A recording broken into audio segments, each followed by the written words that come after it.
Un saludo a todas y a todos. Soy el licenciado Jairo Antonio Popó Vallecilla en Filosofía y Magíster en Ciencias de las Religiones, y hoy voy a comenzar una serie de podcasts dentro del canal por dos situaciones en concreto. La primera es que estoy haciendo unos cambios en el lugar donde grababa. Ya después ustedes se van a dar cuenta a qué se deben estos cambios. Y la segunda razón es que también voy a ir construyendo una serie de podcasts dentro del canal, siguiendo las reflexiones que ya vengo desarrollando dentro de este proyecto Pensamiento Virtual. Esta nueva forma de comunicarme con ustedes va a ser temporal, teniendo en cuenta pues los cambios que estoy haciendo en el lugar de grabación, y también voy a probar cómo se van a mover estos podcasts, si tienen el mismo impacto que tienen el video.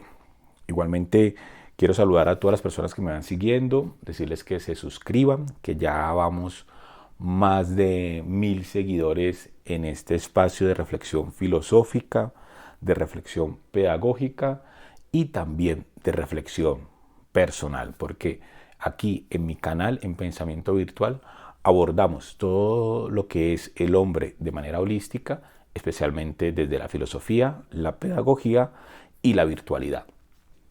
Y para comenzar con este formato podcast, que al principio, fíjense, al principio los primeros videos con los que yo arranqué este canal fue en este formato, ya hace más de 3 años. Comencé con unas biografías de los filósofos antiguos, videos que han tenido bastante repercusión al día de hoy. Bueno, entonces arranquemos. Ya terminamos el libro La desaparición de los rituales de Byung-Chul Han, y quiero pues hacer un breve resumen. En este libro Byung-Chul Han nos invita a 3 aspectos importantes. Primero, a reconocer que el aspecto ritual hace parte de la construcción humana, y que dentro de esa construcción humana lo ritual, lo que conlleva salir de ese espacio de el labores, del consumir y el de construir, sino que tenemos que entrar en ese espacio de lo trascendente, de lo simbólico, y también de salirnos de nosotros mismos como seres que estamos en función de, para poder entrar en contacto del darnos al otro, pues es un punto que nuestra sociedad posmoderna ha ido olvidando y que tenemos que retomar, que tenemos que reconstruir para comenzar a dar valor a la esencia, a uno de los puntos de la esencia humana. Segunda característica importante que nos regala el libro de Byung-Chul Han, La desaparición de los rituales, y es que dentro de esta sociedad que está constantemente consumiendo, se ha olvidado de sacar tiempo para el juego. ¿Qué es el juego para Byung-Chul Han dentro de este libro? Ese tiempo donde la vida se pone como punto inicial, como punto de partida para el disfrute.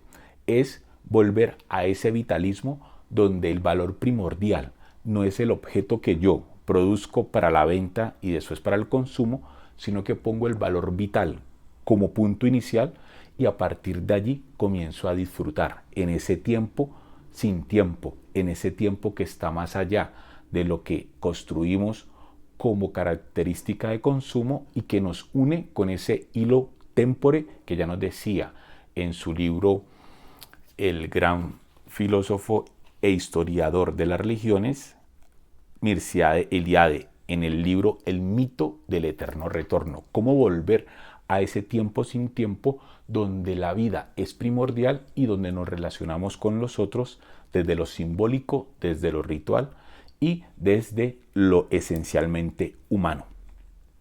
Y tercer punto, a lo que nos invita Byung-Chul Han en este libro, es a que de manera colectiva comencemos a valorar todos los lenguajes simbólicos que yacen dentro de nuestras culturas.